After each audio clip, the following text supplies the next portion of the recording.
Buenas a todos. Vamos entonces a continuar con nuestro estudio del libro de Napoleón Hill. El tema de hoy es interesantísimo porque vamos a estudiar algo subtitulado ¿Cómo se hacen las grandes fortunas? Es bien interesante escuchar de boca de Napoleón sobre este tema, el cual, por cierto, él llegó a dominar a la perfección y curiosamente, cuando él escribe este libro, él todavía no era rico, pero murió siendo un hombre muy rico. Su legado todavía está vigente. Entonces dice aquí Napoleón, el señor Carnegie murió dejando una fortuna de varios cientos de millones de dólares, luego de donar una gran cantidad de dinero. Miles de personas envidiaron la fortuna que él poseía. Muchos más estuvieron tratando de diseñar una estrategia por medio de la cual pudieran alcanzar tener una fortuna similar. Fíjense lo siguiente sobre Carnegie, Andrew Carnegie. Andrew Carnegie fue considerado el hombre más rico de su época, el número uno. Y Andrew Carnegie era un hombre muy visionario, un hombre que tenía una claridad de muchas cosas. Incluso pudo prevenir muchos desastres en el futuro si no se ayudaba a las masas a tener un mejor estilo de vida. Andrew Carnegie es quien contrata a Napoleón Hill. Yo les había contado que lo contrató por 20 años para que entrevistara a todas las personas ricas de la época.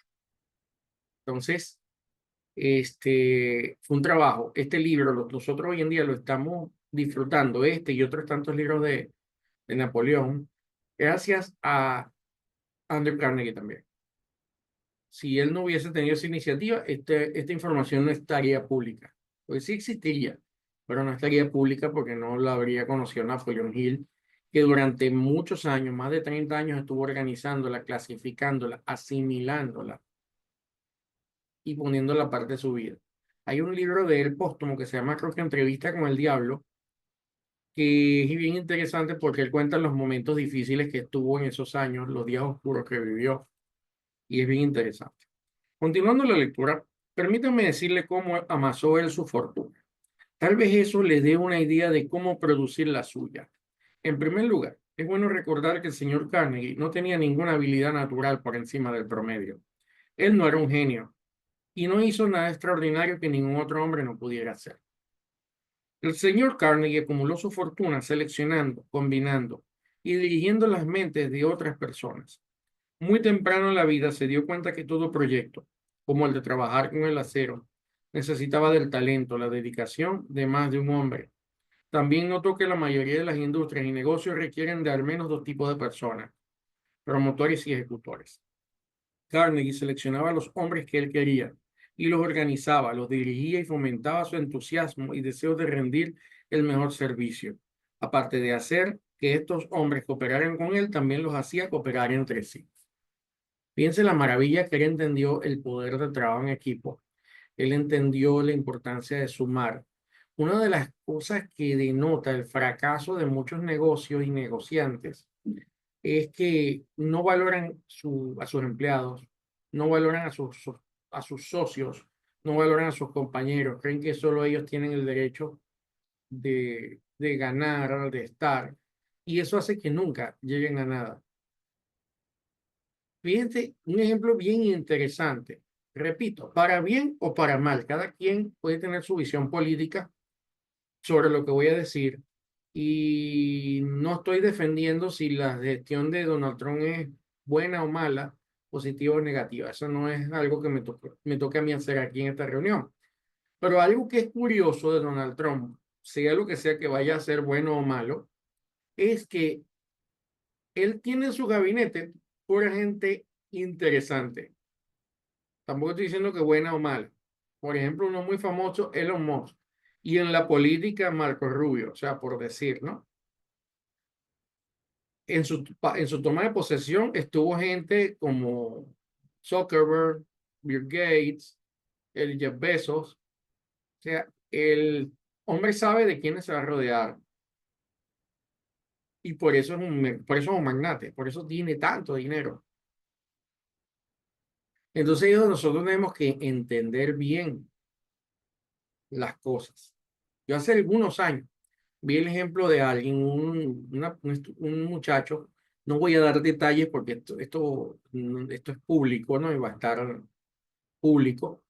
Un muchacho al que yo admiraba mucho cuando yo era pequeño, un estudiante que se graduó con honores, pero luego que él se gradúa, él, en lugar de buscar asociarse con colegas, él se empezó a reunir con amigos y conocidos del sector por donde vivía, donde él era el único profesional.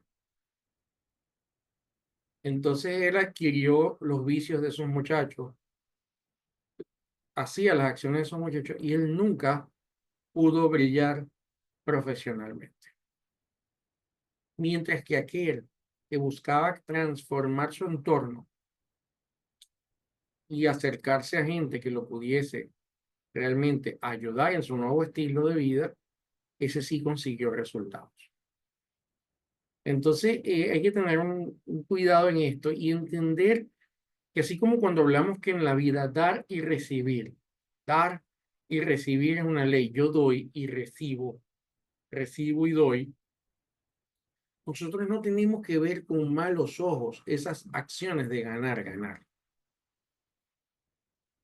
A mí no me molesta para nada que una persona se acerque a mí porque piensa que al acercarse a mí va a ganar.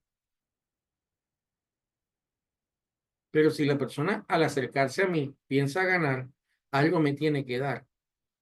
No porque necesariamente yo le cobre, que puede ser una de las formas, sino porque es dar y recibir. El ciclo completo es cuando yo doy y recibo. Entonces las relaciones interesantes son esas relaciones donde se da esa retroalimentación. Yo te doy y tú me das, yo te doy y tú me das. Tú me recibes, yo te recibo. Esto que él está hablando acá tiene esa connotación, esa importante connotación. Dice, continuando, ningún hombre puede construir una fortuna como la que Carnegie manejaba sin la ayuda de otros. Las cifras de que un cerebro puede producir, acumular y poseer, actuando de forma independiente, son comparativamente escasas con respecto a las que un cerebro puede acumular y controlar cuando actúa en armonía con otras mentes altamente organizadas. Entonces ya Carnegie dice que incluso aquí hay algo que va más allá del simple hecho de nosotros lo que vemos, sino que ya se forma una mastermind allí donde no solo se suma un cerebro, sino que se están sumando otros elementos como virtudes, habilidades. Si usted desea ser próspero, aprenda la forma de atraer las personas que poseen lo que usted no, en términos de capacidad mental. Si usted es el tipo de persona que actúa como promotor, elija a sus asociados para que al menos algunos de ellos sean del tipo ejecutor. Para que una organización de personas sea exitosa, debe componerse de quienes poseen todos los requisitos o cualidades esenciales para el éxito. Algunos hombres tienen habilidades extraordinarias para conseguir, pero quizás no son tan buenos para conservar lo adquirido. Otros son muy buenos conservando, pero no muy buenos adquiriendo. Si las dos cualidades se combinan y trabajan en armonía, ambos pueden conseguir y conservar. Es decir, si nosotros aprendemos la armonía y la tolerancia, podemos trabajar con gente que sea radicalmente opuesta a nosotros. Y esos son los mejores equipos de trabajo, los mejores. Muchos negocios se deterioran y terminan en bancarrota por la simple razón de que fueron administrados por hombres que tenían mucho de una cualidad o un talento y muy poco de las otras cualidades que se necesitaban. Para que un negocio prospere se necesita mucho más que capital de inversión. Se requiere de mentes bien complementadas con los diferentes matices de carácter que poseen tanto los promotores como los ejecutores. Entonces, fíjense lo interesante, ¿no? Yo a veces he visto personas que me dicen que la situación económica está muy difícil, etcétera, etcétera, etcétera. Y cuando yo les propongo algún negocio, no les interesa. Lamentablemente, y lo digo, en Venezuela, donde yo vivo, y todos, la mayoría de ustedes viven, hay personas que se han acostumbrado a que les regalen. Y no solamente estoy hablando de la gente que les regale el Estado, sino personas que tienen familiares fuera, entonces tienen que darles una mesada fija. Y cuando el familiar les dice que no, se molestan. Esa es una problemática que tiene mucha gente que está ayudando. Pero es que yo te ayudo o ayudar a una persona, significa que yo le voy a ayudar un mes o 2 meses, pero pasarle una mesada es una sinvergüenzura del que la está recibiendo todos los meses sin hacer nada por cambiar su verdad. Entonces, no se trata de eso. Y muchos que se están quejando, yo les he dicho, mire, ¿por qué tú no vendes? Mire, yo te puedo permitir vender mis servicios. Todo lo que yo hago te lo puedo dejar vender y te doy una comisión y te conviertes en vendedor de mi servicio. A mí eso me ha costado muchísimo. Gente que quiera comercializar, por ejemplo, alguno de mis servicios, incluso el informático, página web, SEO, servicios SEO, Publireacción, o que venda mis cursos. Yo tengo una cantidad de cursos que puedo dictar para empresas que una persona puede ir a ofrecerlos y ya va y tiene clara su comisión. Entonces, eso existe, yo se lo puedo ofrecer a quien lo quiera. Pero la gente a veces está sentada esperando que le regales. Entonces, yo te estoy dando, por ejemplo, una oportunidad y tu retribución es, gánatela, actúa en base a ello. Entonces, la relación tiene que ser de igual a igual. Yo hace algún tiempo estaba buscando una persona con un proyecto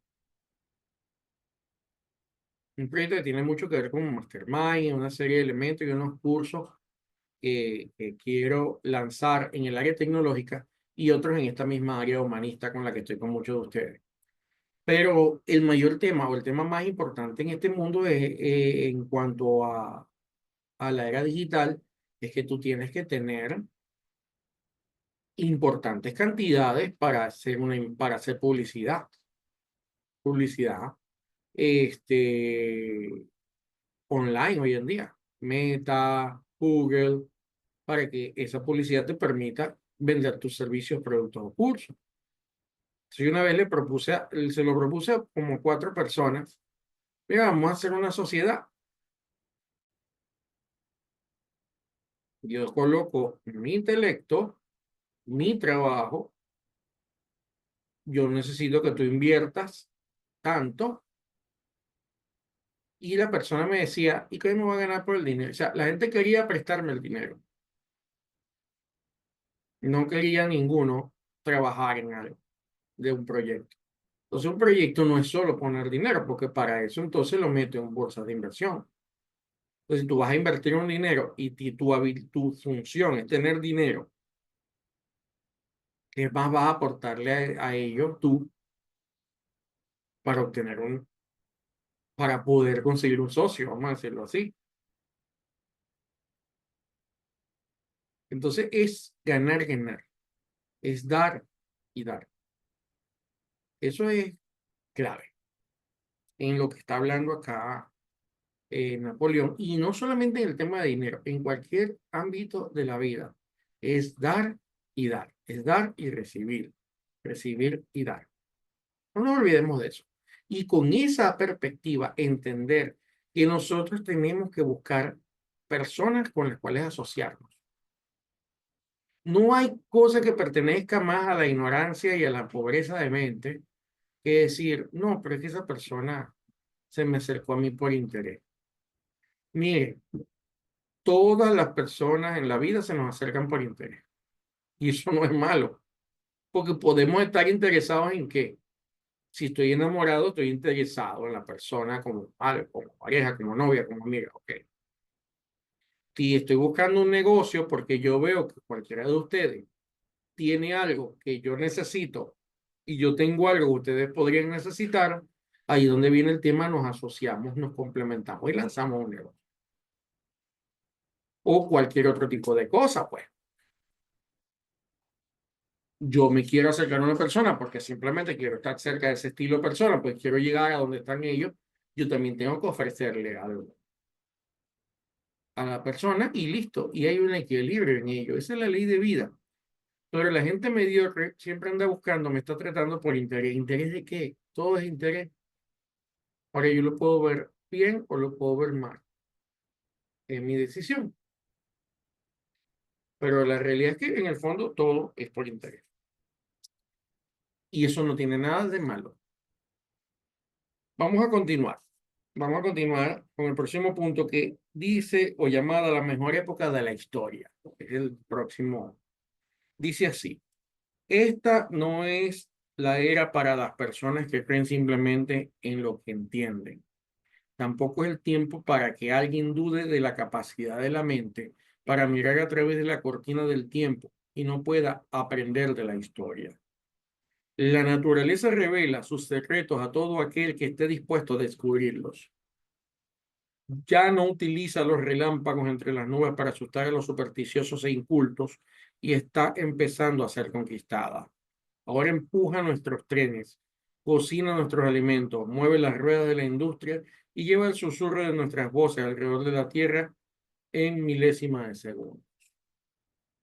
La electricidad es exactamente la misma fuerza que existía hace 300 años. Sin embargo, en esa época no sabíamos mucho sobre ella, excepto que era destructiva. La humanidad nunca imaginó que un día utilizaría para su servicio. Simplemente no entendíamos lo que era. Por lo tanto, no hacíamos ningún esfuerzo para dominarla. Su estudio de aplicación ha venido a desarrollarse hace relativamente pocos años. Sin embargo, comparativamente sabemos poco sobre la electricidad. No obstante, hemos empezado a experimentarla y ese es un primer paso hacia el descubrimiento de lo que realmente es y anticipa lo mucho que vendrá cuando sepamos más sobre ella. Por supuesto, estamos hablando de que este es un libro escrito hace muchísimos años, además aquí puedo ver la fecha. De hecho, aquí no está la fecha, pero fácilmente puede ser de los años 40, fácilmente. Entonces, realmente vivimos tiempos aún más auspiciosos, porque nosotros podemos ver las cosas buenas o malas. El Internet es una maravilla, nos permite estar aquí. En este momento estamos compartiendo gracias al Internet, gracias a la electricidad, e incluso gracias a la inteligencia artificial que en este momento, aquí, en este momento, está tomando nota de todo lo que estoy hablando y me deja todo muy claro por si yo tengo alguna duda de lo que dije o no dije, me lo va a poder decir. Pues es una maravilla de todo lo que hoy en día se puede hacer. Entonces, es interesante. Él pregunta ahora a continuación, ¿cuáles serán todas las posibles aplicaciones de la electricidad? Pregunta. ¿Es posible aprovechar al máximo toda la gran reserva de energía? Esto lo podremos lograrlo solo a través de la experimentación y uso de la imaginación. Este es lo maravilloso. Él dice que el uso de la imaginación.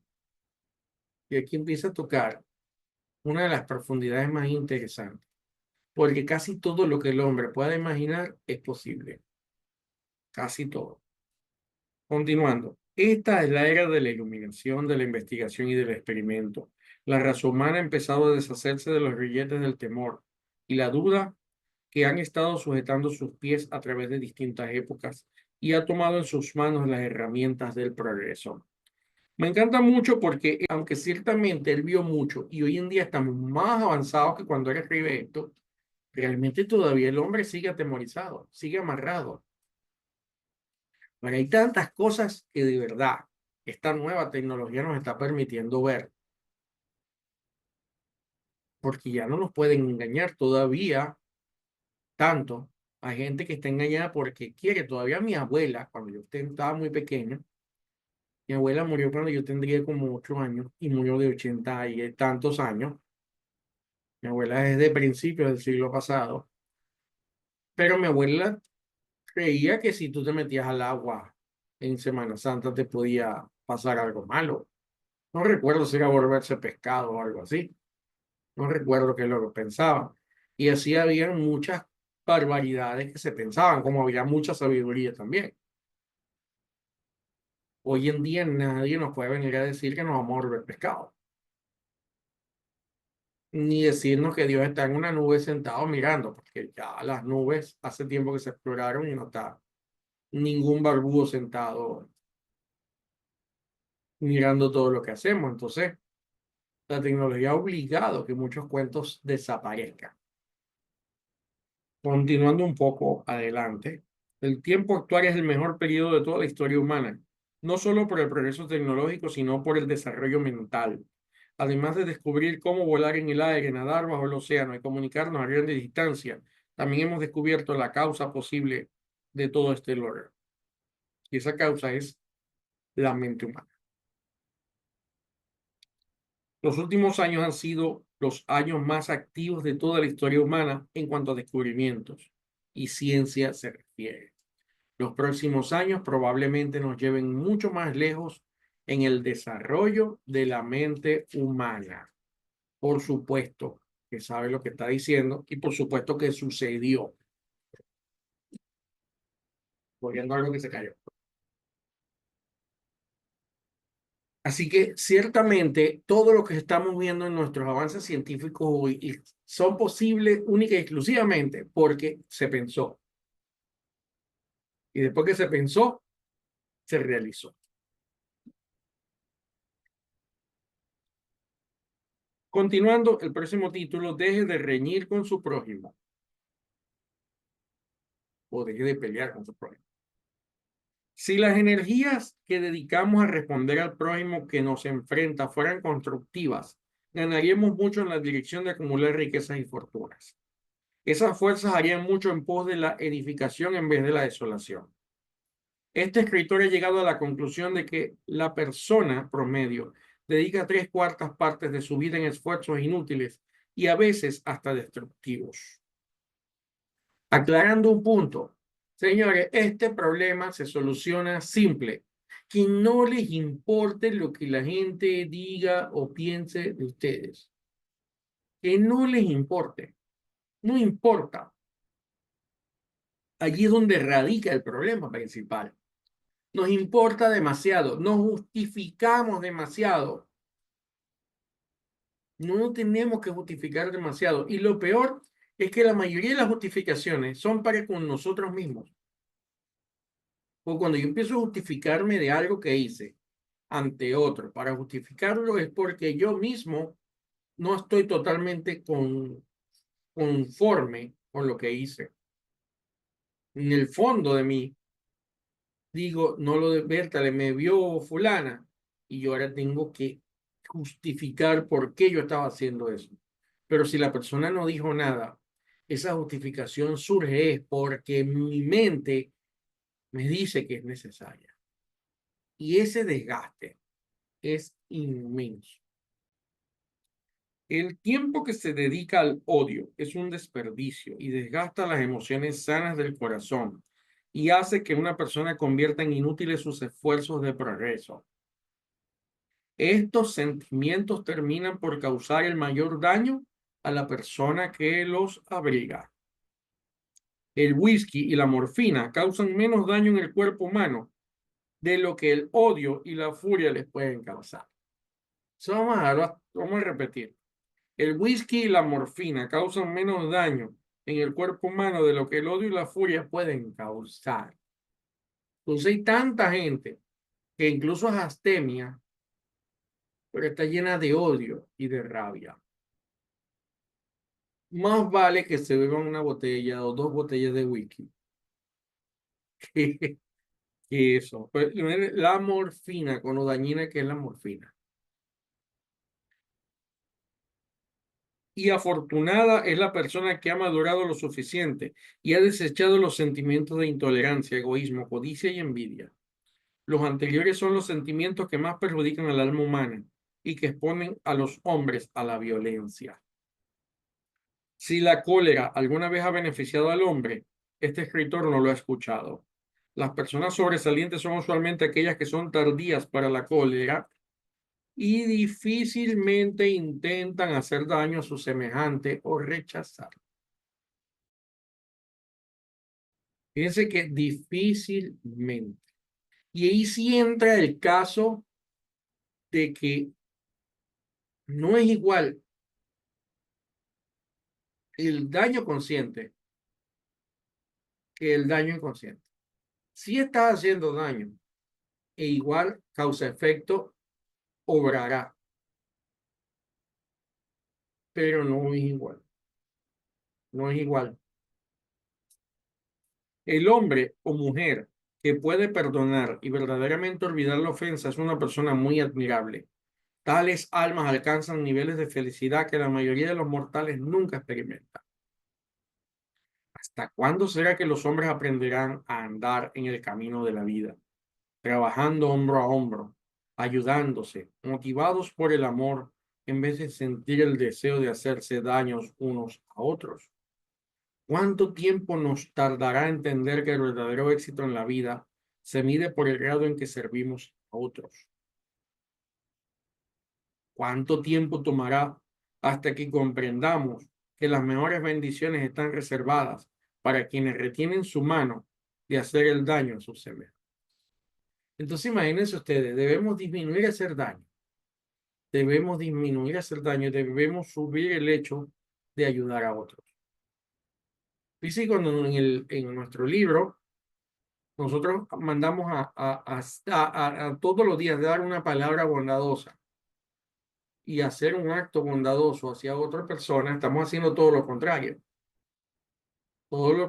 de lo que se puede hacer de forma hasta inconsciente. Y tenemos que entender algo, que no hay nada que la gente a veces entiende que hacer daño es golpear a alguien, robarle a alguien o algo, pero a veces con las palabras se hace tanto daño. Entonces deberíamos cuidar mucho lo que hablamos e incluso lo que pensamos de otros, porque también hacemos daño con eso. Recuerden que este sigue siendo el capítulo de el poder del pensamiento, el poder de su mente, solo que es otros elementos que están asociados. Entonces, imagínense el poder que tiene el habla, vuelvo y repito, el habla negativa hacia otra persona, o decirle a una persona cosas que le hieran, que le duelan. Uno no debe herir tanto a la persona. A veces hay verdades que si no son necesarias, no es necesario decirlas. A veces no es necesario tener la razón. Es solo una necesidad mía. Pero si tener la razón le va a costar dolor a tanta gente, ¿para qué? Entonces hay que tener cuidado con eso, ¿no? Ahora, este capítulo finaliza con una frase, una cita a Sócrates que dice así: sé que esta sinceridad de habla hace que muchos me odien. ¿Y qué es esa molestia sino una indicación de que estoy hablando la verdad? Esto es lo que les da razones y motivos para murmurar en mi contra. Y ustedes lo comprobarán en esta o en mis siguientes preguntas. Sócrates. Hasta acá el capítulo 5 de El poder de su mente. Entonces entendamos que dentro de los poderes de la mente que está el poder de crear, el poder de imaginar. Y ya solamente hablar de la imaginación es como para dar una cátedra. Porque ¿qué pasa? La imaginación es un poder de la mente porque tenemos que entender que la imaginación es casi como otro sentido. No un sentido, casi. La imaginación no es algo efímero que se produce por la química de nuestro cerebro. La imaginación es algo que la mente puede captar, puede capturar. Precisamente lo que le permite a un creador ser un creador es su capacidad de sintonizar con la realidad de lo que está creando, entendiendo por crear y extraer aquello del mundo sutil a nuestro mundo. Entonces, imaginar realmente es conectar, imaginar realmente es conectar con algo no material. Ahí, por lo menos, los egipcios decían, hablaban de que existía un Egipto celestial y existía un Nilo celestial. Y que el Nilo y el Egipto celestial, la sombra de ellos era el Egipto terrenal. ¿Qué significaba eso para los egipcios que no eran unos locos porque precisamente tenían las tecnologías más avanzadas que ha existido en el planeta? Todavía eso no se ha vuelto a alcanzar. Todavía no podemos hacer pirámides, ni tenemos la capacidad de tallar la orfebrería que ellos tallaban, que se puede ver en el Museo de Cairo, que tallaban el oro de una manera que todavía hoy en día no se puede, a unos niveles casi microscópicos. Entonces los egipcios no eran unos tontos. Ellos entendían que nosotros, con nuestra capacidad de producir cosas hermosas en este mundo, dependían de la capacidad de nuestra mente de conectarse con lo que ellos llamaban los objetos celestiales. Entonces, poder conectarse con eso y verlo y poder plasmarlo en una obra de lo que sea, musical, pintura, un edificio, como el Taj Mahal. El Taj Mahal fue visualizado por su creador mucho antes de existir, solo que solo se dio la mitad, porque iba a ver el blanco y al ver el negro al lado, van a ver dos. O sea, el blanco es el mausoleo para la esposa, y el blanco, y él iba a estar en un gemelo negro, que era el de él, pero él no pudo porque su propio hijo lo metió preso y parte de la historia de Shah Jahan, el nieto de Akbar. Entonces, todas esas grandes creaciones estuvieron primero contactadas por la mente.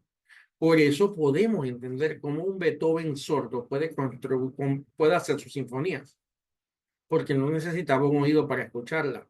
Él se conectó con la mente a la forma.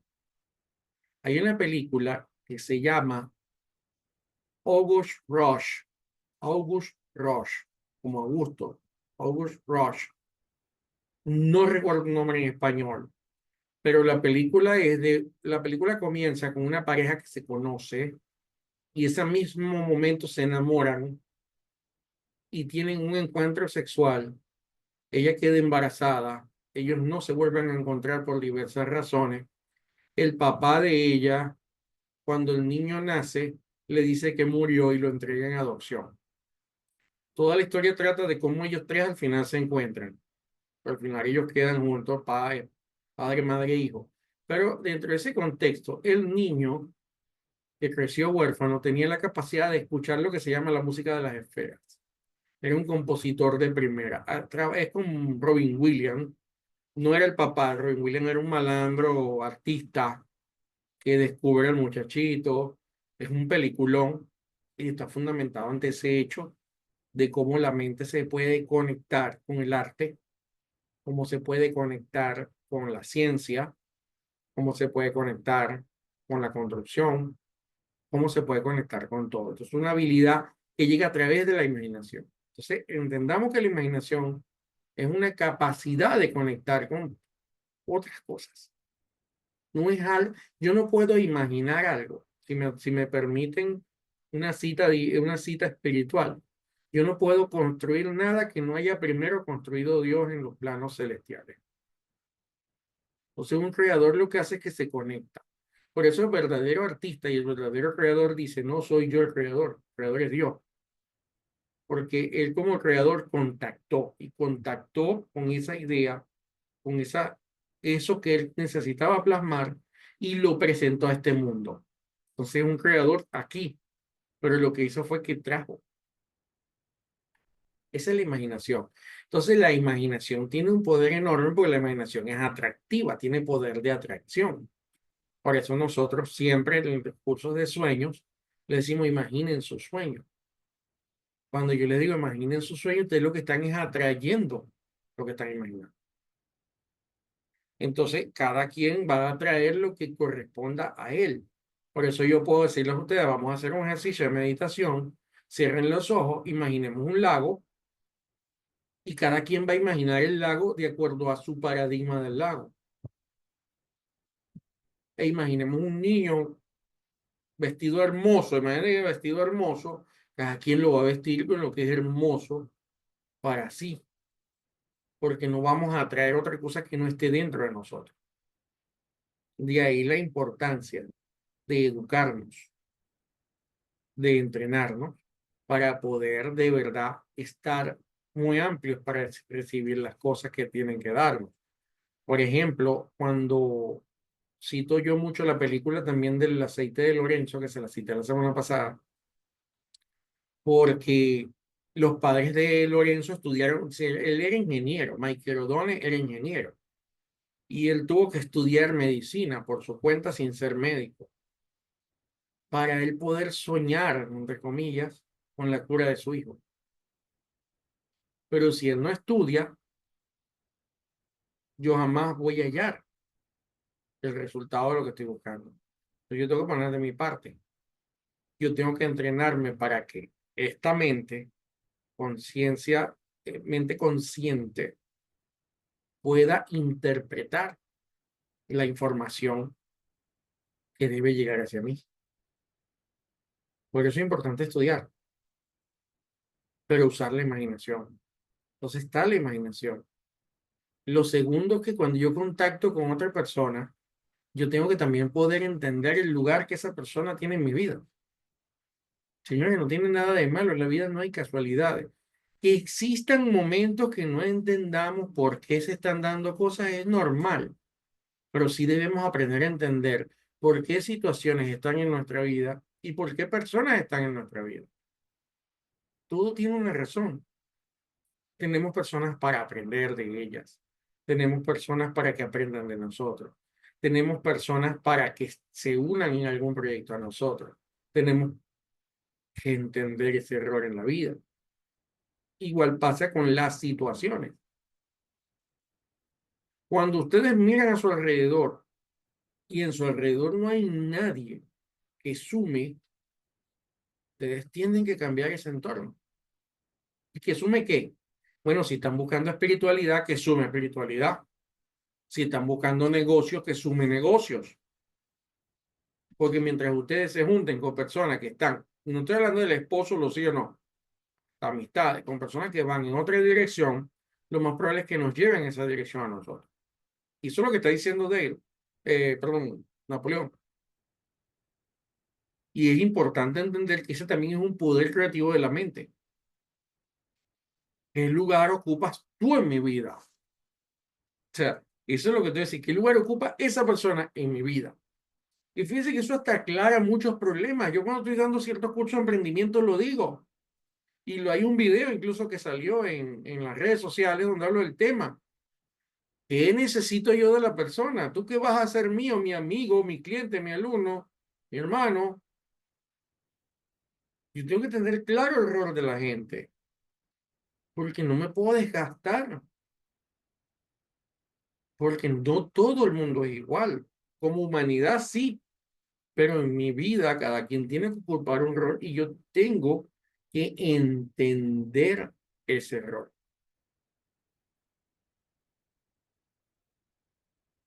porque con los que me asocio y con los que me quiero asociar, es decir, gente con la que estoy y la gente con la que quiero estar, y con la gente con la que busco estar. Y eso es importante, eso es demasiado importante,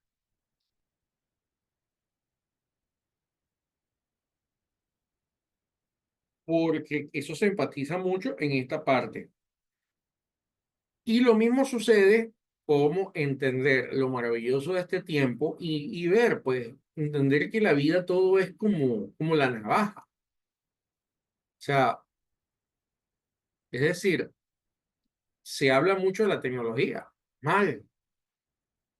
Y claro que hay cosas peligrosísimas y negativas de la tecnología, pero también hay cosas muy positivas. Aquí estamos por la tecnología. Y digo que es como una navaja, porque una navaja la puede utilizar un malandro para atracar, la puede utilizar un carnicero para cortar la carne, pero también la puede utilizar un neurocirujano para salvarte, para ciertamente operarte, o cualquier médico que tenga que. sea cirujano, te puede salvar con un bisturí que también es una navaja. Y es el mismo equipo, imagínense la navaja en mano del malandro, ¿no? O sea, el bisturí en mano de un malandro. Entonces, es lo mismo, pero en distintas manos. Entonces, ¿qué función le vamos a dar nosotros a la tecnología? Mira, ahorita hay cosas maravillosas. Ustedes pueden escuchar la música que ustedes quieran sin pagar. Ustedes pueden ver cosas maravillosas. Pueden aprender muchas cosas que antes costaban un mundo. Eso es la bendita tecnología que tenemos que usar, que tenemos que adaptarnos a ella y que tenemos que bendecir, en lugar de maldecirla. Este video va a estar en YouTube. Y mucho se habla mal de YouTube y YouTube no es ningún santo, pero nos permite tener esta comunicación por YouTube. Si no, no podríamos comunicarnos. Entonces, todo en la vida le podemos buscar lo malo o le podemos buscar lo bueno. Es nuestra decisión y es nuestra elección. Así que no nos olvidemos de eso. Y la próxima semana vamos a estar eh, con la siguiente lección, que es cómo adquirir autoconfianza. Es un punto importantísimo en la vida y el siguiente paso en este tema, porque recuerden que hay una frase que dice autoconfianza es la base de la fe. Sin autoconfianza no hay fe, porque yo no puedo tener fe en otros si yo no tengo fe en mí. Pero de eso hablamos la próxima semana. Para los que nos estamos viendo por el canal de YouTube o por Patreon, nos vemos en nuestra próxima clase.